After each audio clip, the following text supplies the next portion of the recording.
Hey team, welcome back to another incredible episode of the Intentional Agribusiness Leader Podcast. This is your host, Mark Jewell, and today I'm joined by my friend, Ron Lynch, and I'm about to tell you, you guys are in for a treat today. This is going to be a little bit different than some of the stuff that you're used to.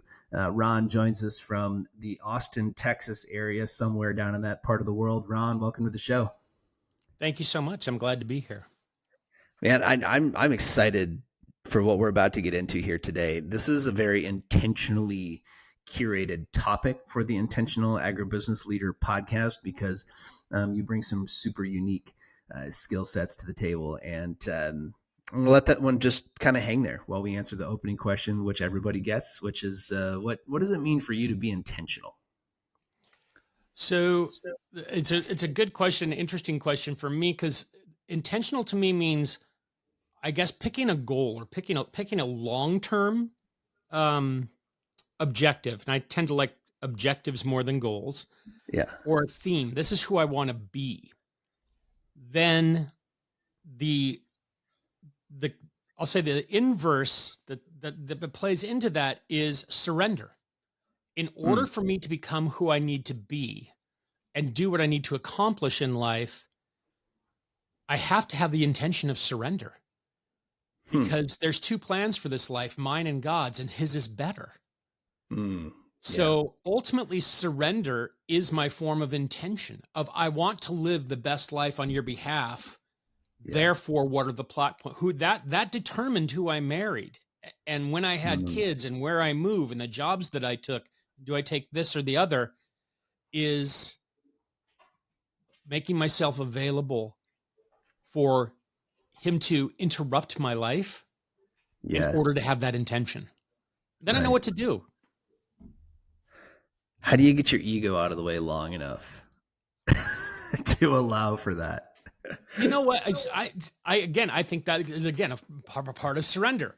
If I'm surrendered and my ego gets involved, I get spanked.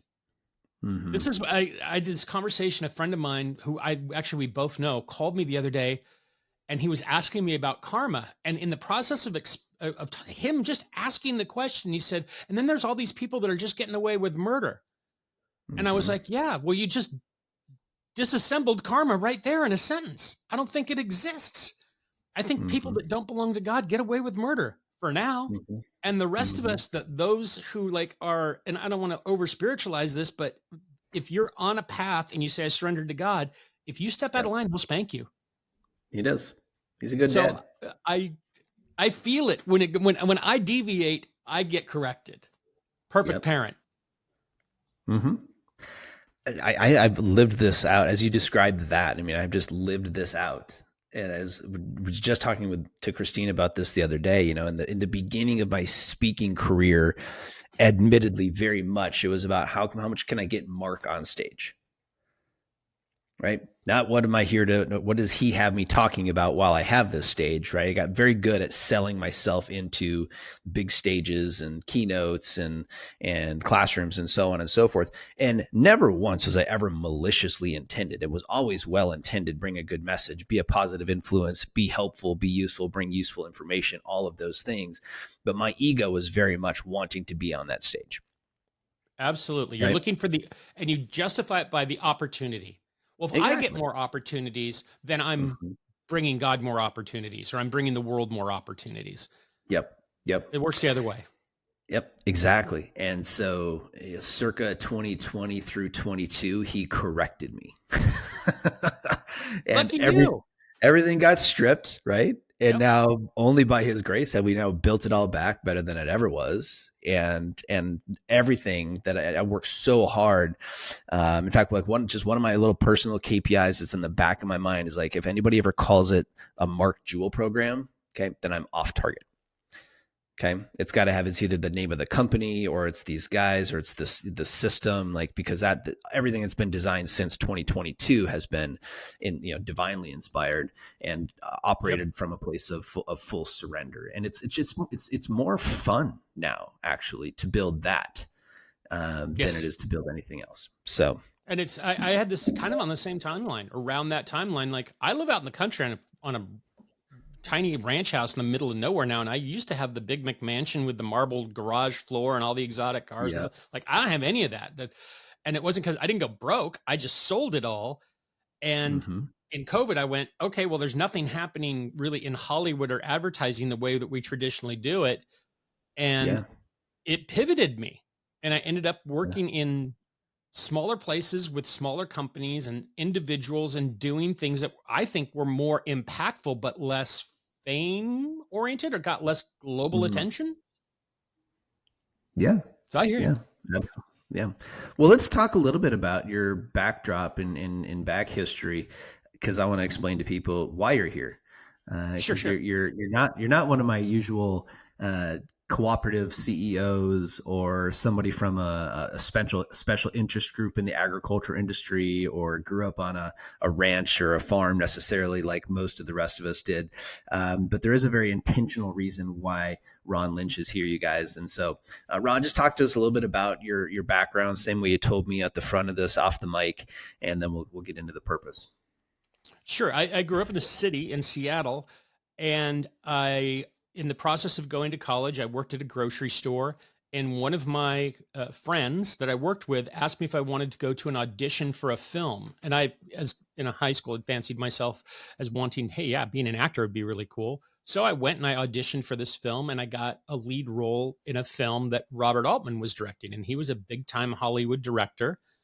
And I ended up in this movie with Jeff Daniels, and that led to me getting a SAG card. And then I ended up in a whole bunch of movies that were being produced in the Seattle area for about 3-4 years. And I got to Hmm. work with movie stars and directors, but I hung around and learned how movies were made. And I was far more interested in the making of movies than sitting in a trailer eating M&Ms talking to other out of work actors.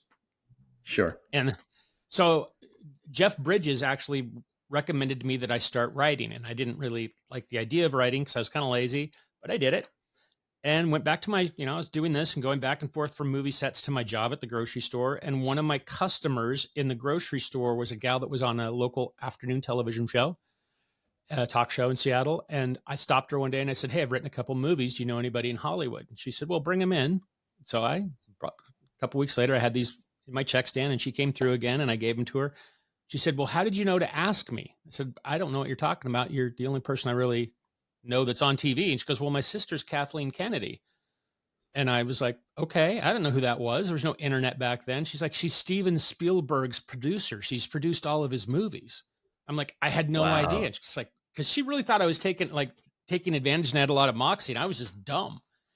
So she shipped these scripts off to Steven Spielberg and Kathleen Kennedy, and they read them. And a couple weeks later, I was sitting in my basement apartment with my wife, and I'm talking to Kathleen Kennedy on the phone.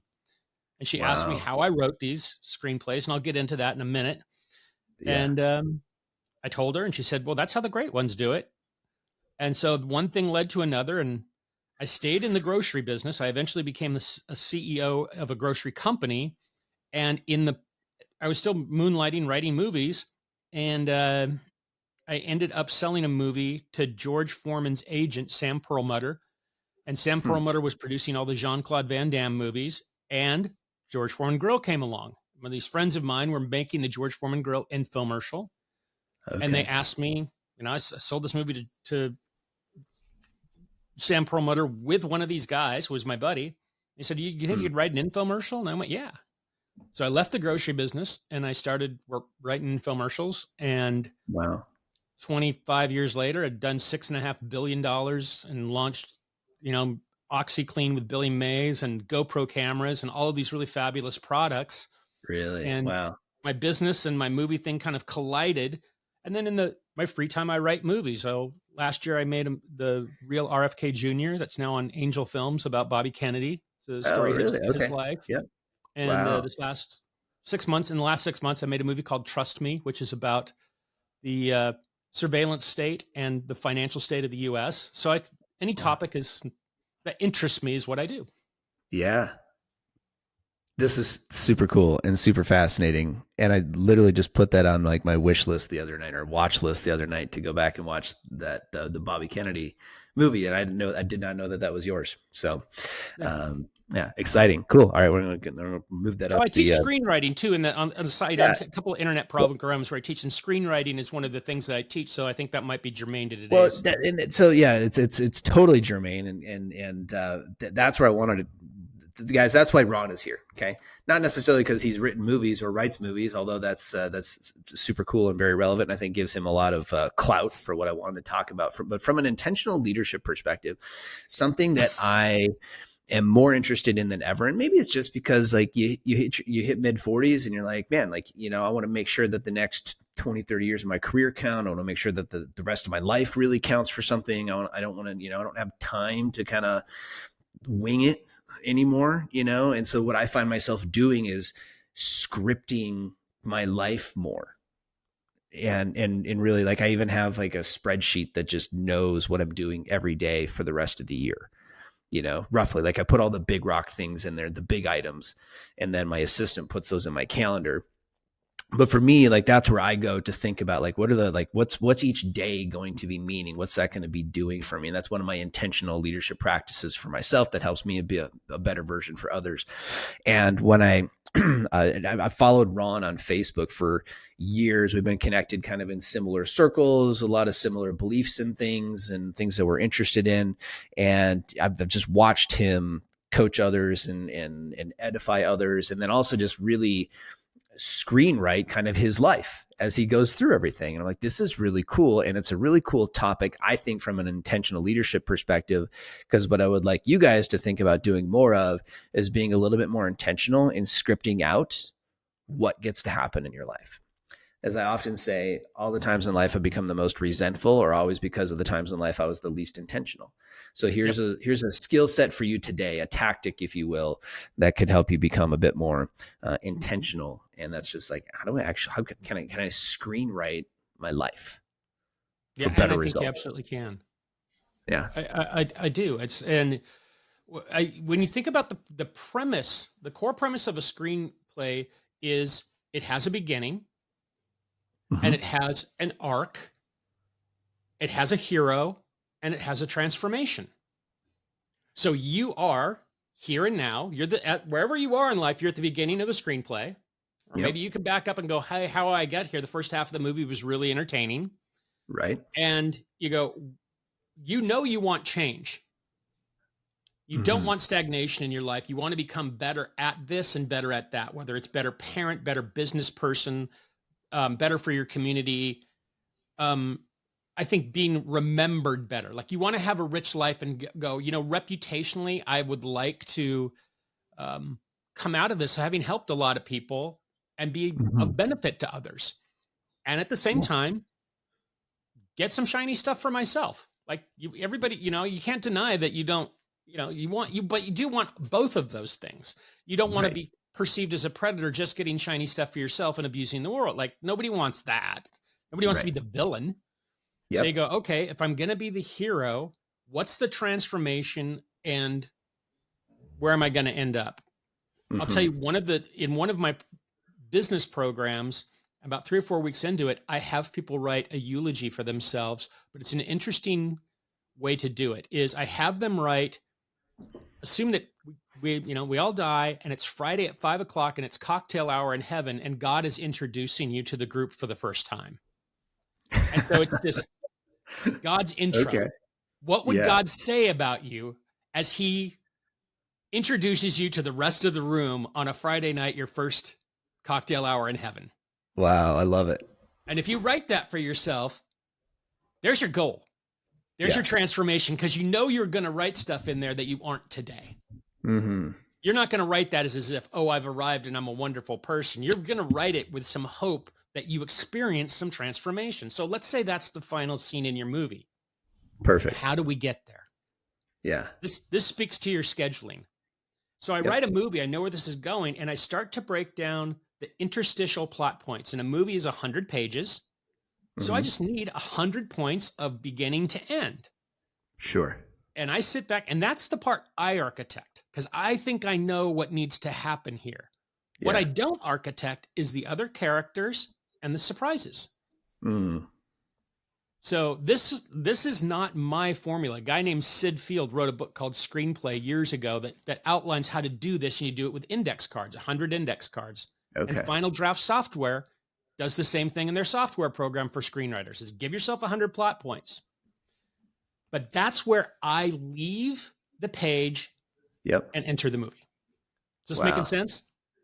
I'm tracking 100%. So what define plot point for those that maybe aren't? So let's say I'm thinking of changing the world. I have an invention.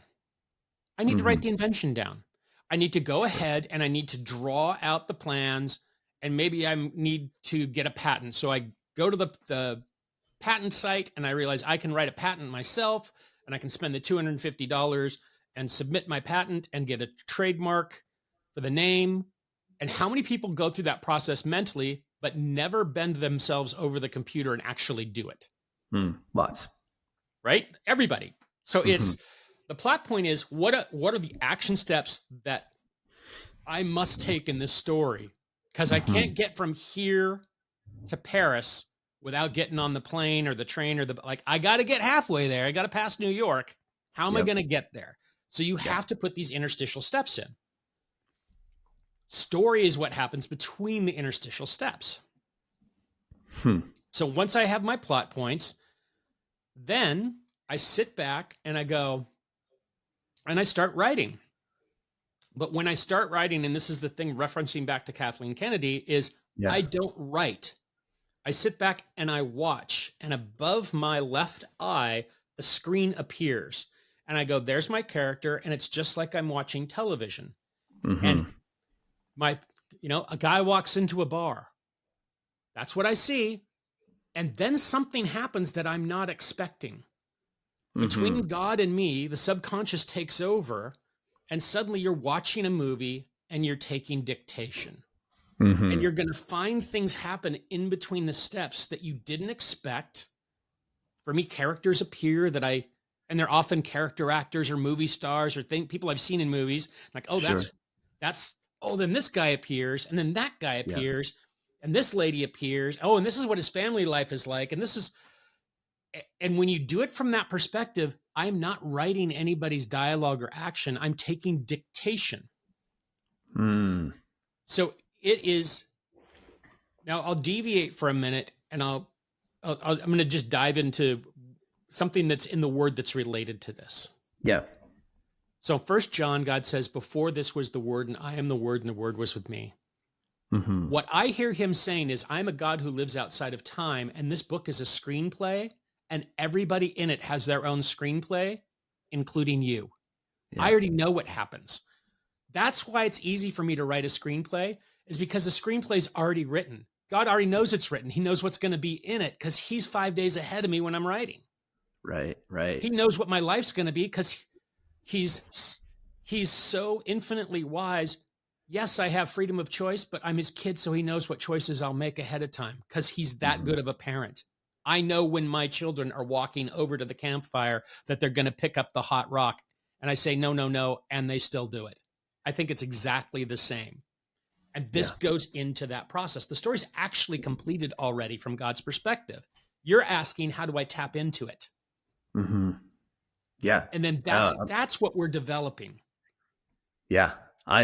This is so much fun to sit back and listen to you just talk your way through this. And so I hope everybody who's listening to this is getting the same, same level of value out of it. But let's just say that I'm like, okay, conceptually, I get it. But maybe I'm someone who I just I keep trying, I keep just trying to do good things, right? Like I'm generally consider myself to be a good person. But I don't always maybe I run up against a wall. I feel stuck with this. And maybe I'm stuck in the career. I'm stuck in the marriage, the relationship things.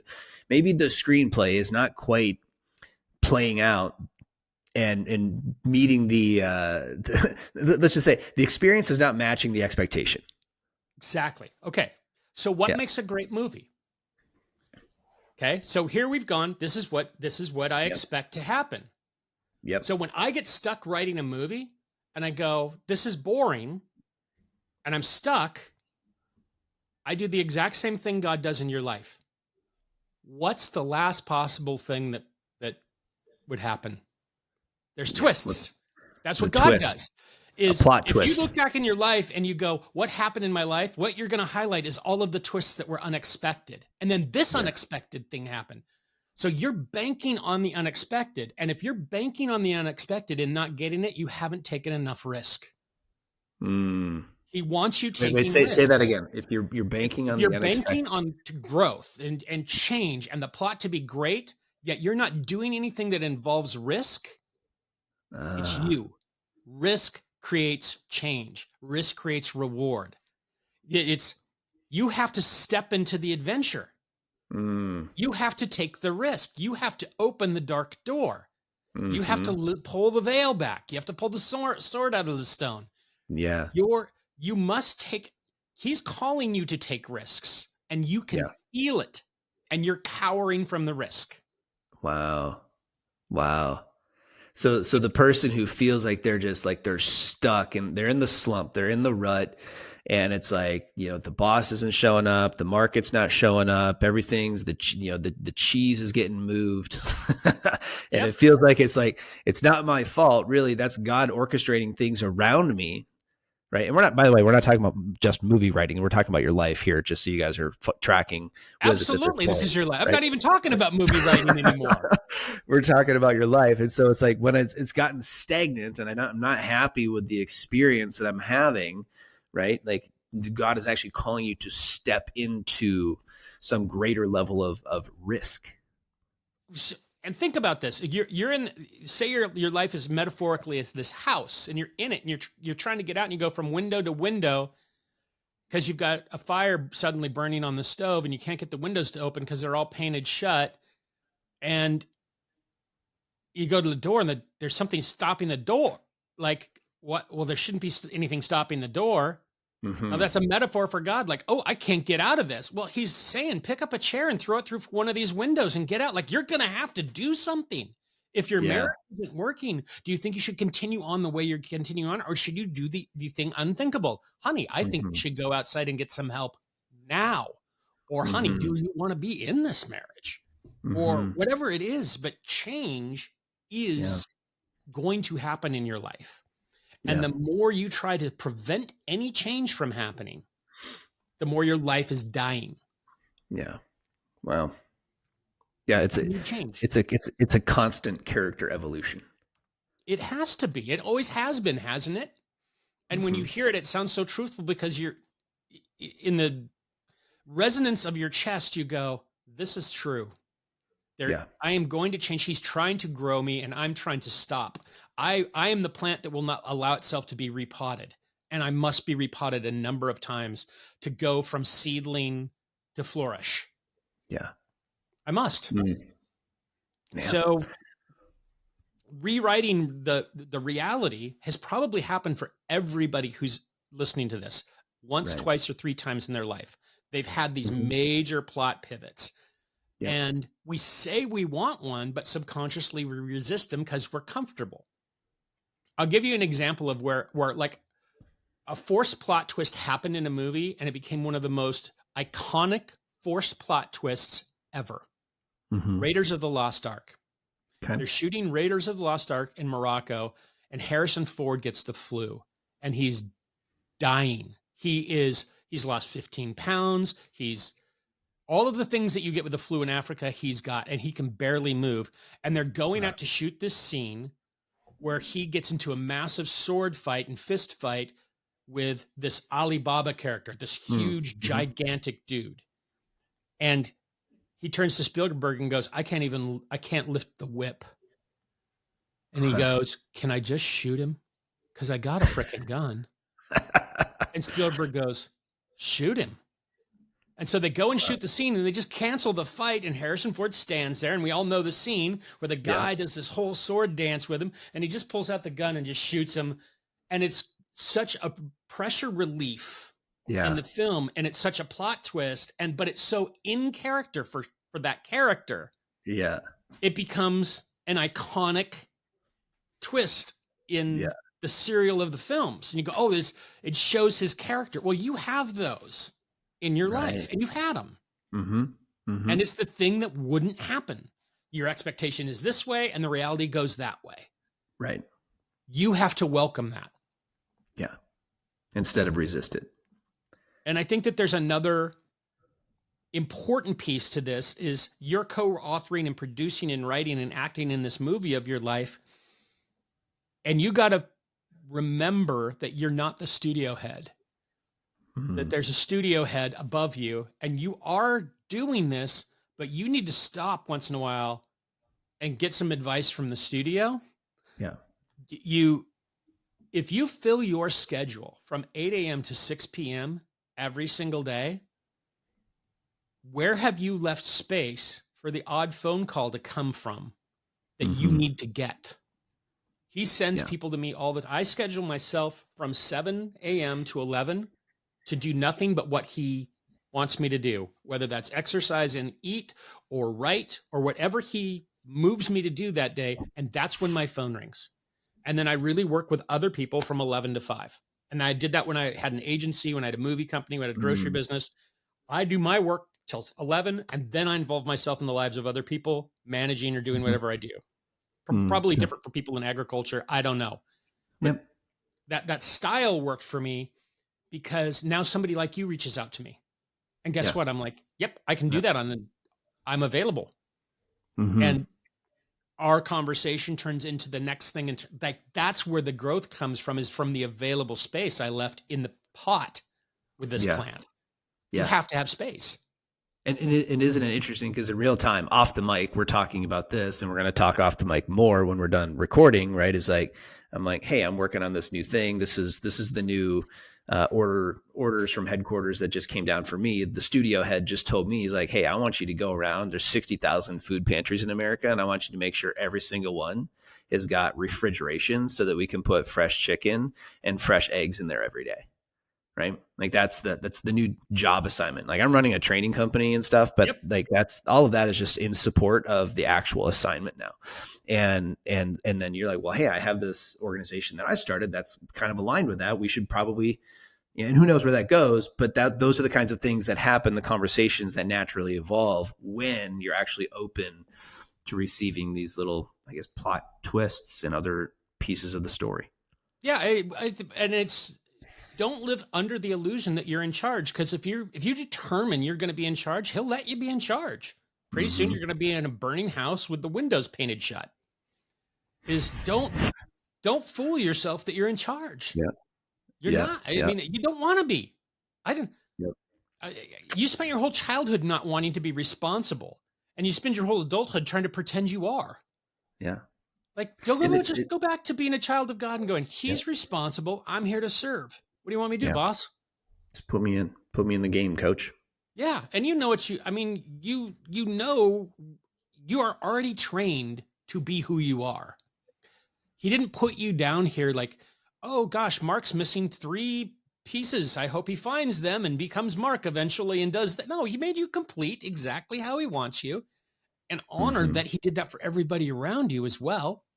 And they're as valuable as you are. So sometimes your mission is to help their mission. Right. Yeah.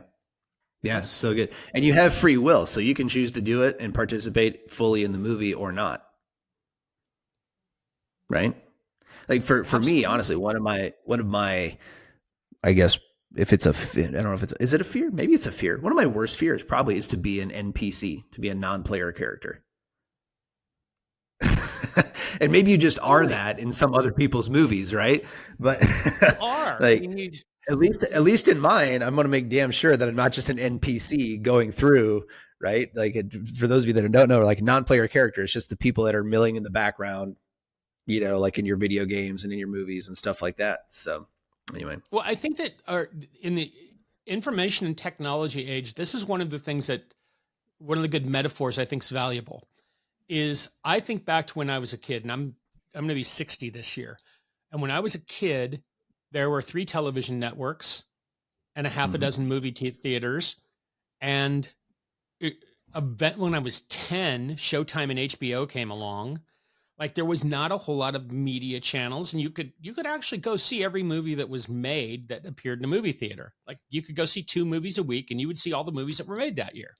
Yeah. You couldn't possibly do that now because of Netflix and Amazon and all. Like, there's this cacophony of media produced. You couldn't watch all of the shows. You can't watch all of the networks. There's just too much. Yep. But witnessing that's how it is with lives. That when you were a child, there was just this one life, and maybe your family, there was a few lives. And now you realize at this age, there's billions of them, just like those are all, everybody's life is a movie going on, and you have to honor and respect it. And this is the weird thing that we don't understand about God generally, because it doesn't make sense to us, is that God is infinite, which means there's enough God to go around to be a studio head, and everybody's movie is that important to him. Wow. And when you can start to honor that perspective, you're not worried about being an NPC, because there aren't any. Yeah. You're just happy that other person's having their movie. Yeah. It's I want to continue on that line, but I want to just go to this piece, because what's coming through for me in my mind right now is Joseph Campbell's like hero's journey framework, which maybe some people are familiar with, maybe not. I want to review kind of at least from a high level piece, but and part of the hero's journey is, as we mentioned before, like just deciding to go on it, right? Something happens that causes you to go on, this particular journey, whatever the case may be.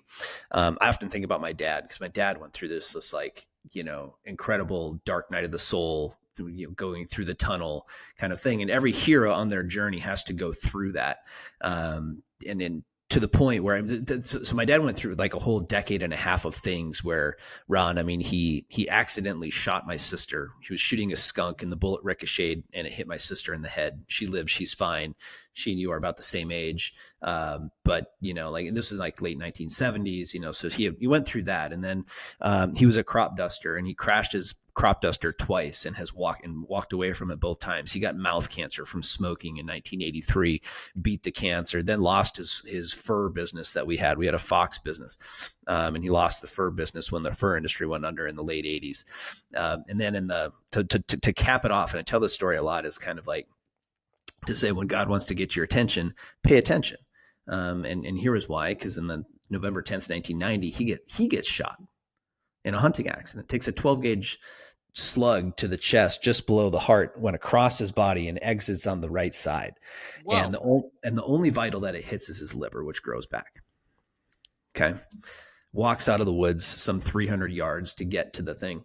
Anyway, he's in the hospital and he's having a very hard time. He's about 50, I think 49 or 50 when this happened. He's in the hospital going through his healing process. And he was really messed up about this one. All these other things have happened, and he's found a way to muscle through and get himself through all these other things. So he finds himself like just really finally like in that tunnel, dark night of the soul, can't see his way out, depression setting in, and he was a believer in something, but not necessarily. He certainly wasn't a Christian, wasn't following Jesus, was not in this space whatsoever. And mom suggested that she should go get the priest. And he was, hell no, like, don't bring me that. And I'm not trying to offend the Catholics that are listening, but my dad was never going to sit down, at least at that point in his life, and listen to a priest. But there was a guy that we knew that we trapped his land, and he was a friend of the family. His name was Harold Becker. He was a dairy farmer. Okay. What about Harold? Harold was as crude as they come, but he was a devout Catholic and had gone to a monastery. He was about to become a priest and then left at the last minute to go home and be a dairy farmer. And when I was a kid, he used to call up on the phone, and I would say, hello, Jewell. And he'd say, this is God speaking. He was just that kind of character in my life, right. When you don't forget. And so anyway, Dad would sit down and listen to him. So Harold comes into the hospital, and Harold tells my dad, he said, in short, right, Jim, you need to cry. You've got all this emotion stacked up, and you got to get it out. And Dad says, I can't. And he says, well, if you're finally ready, sometimes when some people finally surrender themselves to their creator, that helps. And so he does. And he committed his life right then and there in November 1990. And he lost it. 50 years of emotion finally just spills out, and just he finally can get the emotion out, can finally process it. And he'd spend the rest of his life, right, committed to. In fact, we have a wooden, he's later in his life, he started practicing intarsia, which is a wood art where you take pictures and you make them out of small pieces of wood. There's over 800 pieces of wood in this thing. We have the Last Supper that he made, sitting over our dining room table here in our house now. So he spent the rest of his life, finding ways to practice and worship and surrender more and more.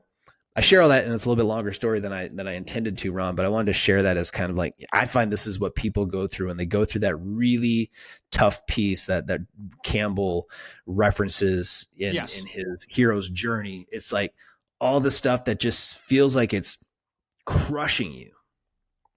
Well, and I'm sure what came out of your dad was a lot of guilt, a lot of shame, and a lot of pain that he had received. Because particularly when you're the man in the family, you have to be the container for all of that. It's culturally inappropriate for you to release your shame, your guilt, and your pain. You have to hold it. We're taught as kids, don't cry. Don't cry. They don't want to tell little girls not to cry. Tell little boys not to cry. Toughen up. Rub some dirt in it. Walk it off. And so we're conditioned to do that. But if you go to I'll say, and this relates to why I say I open myself up, and this happens as co-creation, is we are in a very sophisticated appliance called our body that takes in all of these frequencies. It's taking in radiation as light and interpreting it as shape, but just in the spectrum we need it. Does the same with sound, just in the spectrum we need it. Touch, all of these things, smell. We're experiencing a 3D reality in an appliance that is experiencing it, and collecting all of this data and information and words from other people. And we're sorting it down, because we're overloaded with information, into what we believe is meaningful and can pay attention to. But what if all of that sensory overload gets us to believe we are our body? Because at the core, isn't that what our fear of death is I will be leaving this body. I'll be leaving the appliance. Well, if you have a fear of death, you're actually acknowledging that you are aware that you are not your body. Wow. A fear of death means I know I'm not this, because if there's death, there's me, and I'm a signal that is being broadcast through quantum physics. Apparently, I'm being broadcast. My me is being broadcast into this appliance, and it's retrieving this data to be stored later. So maybe I'm not even really here. Maybe it's like the video game in the NPC, that I might be sitting in a movie theater with God right now, watching the movie. And this is the part in the movie where you and I lean forward and God leans back and laughs. And he goes, see, this was when you and Mark, I loved this day when you and Mark got together because you touched a lot of people. Yeah. How many times is that happening in our lives, that we're just really just in a movie, and the movie will end and we'll be in a theater with him and walk out, and we'll all laugh and shake our heads and go to the after party? Because there's another piece of this, is take it with some humor. That it's not,